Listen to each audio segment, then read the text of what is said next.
Hi,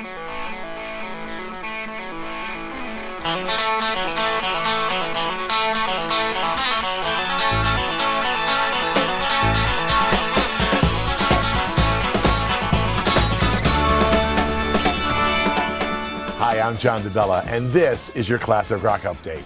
And this week, we start out with Pink Floyd. Or actually, in this case, we're starting out with David Gilmour and Roger Waters, who are part of the Hoping Foundation. This actually happened late last month, where we just managed to get a hold of some of the video. Let's look at that.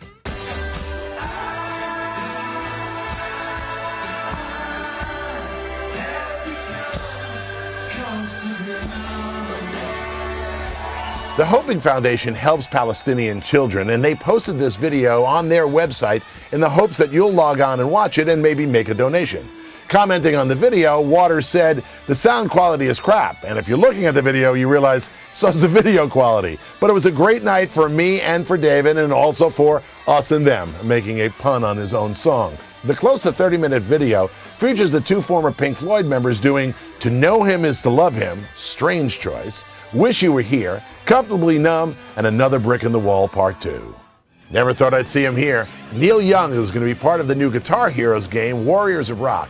It's narrated by Gene Simmons, and some of the bands that are on it this time, along with Neil, are Rush, Queen, Styx, ZZ Top, and a host of others.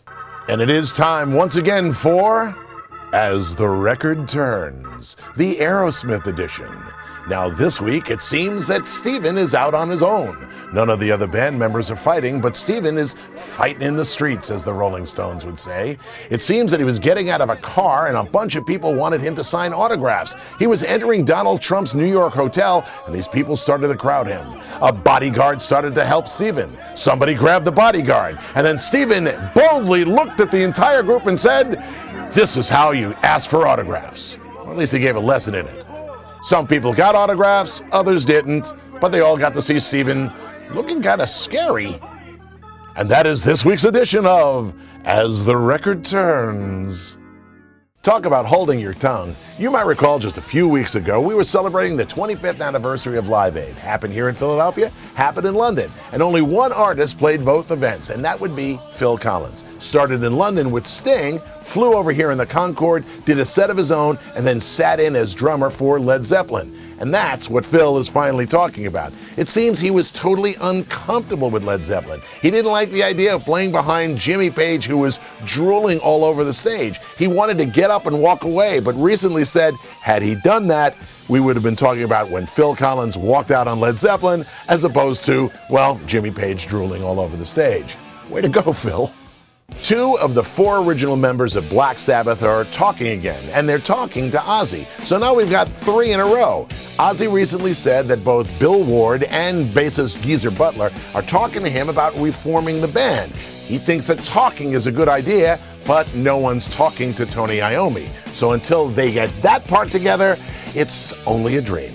Styx is the latest band to jump on the bandwagon of performing albums in their entirety, but in Styx's case, they're going to do two of them, 1977's The Grand Illusion and 1978's Pieces of Eight. From these albums, we're getting Come Sail Away, Fooling Yourself, Renegade, Blue Collar Man. Now, Tommy Shaw went out to say this is the first time that they're combining the artistry of vinyl with live performance and how exciting it is. Some of these songs have never been played on stage ever before. And that brings this week's Classic Rock Update to an end. I'll see you on the radio weekday mornings on Classic Rock 102.9 MGK.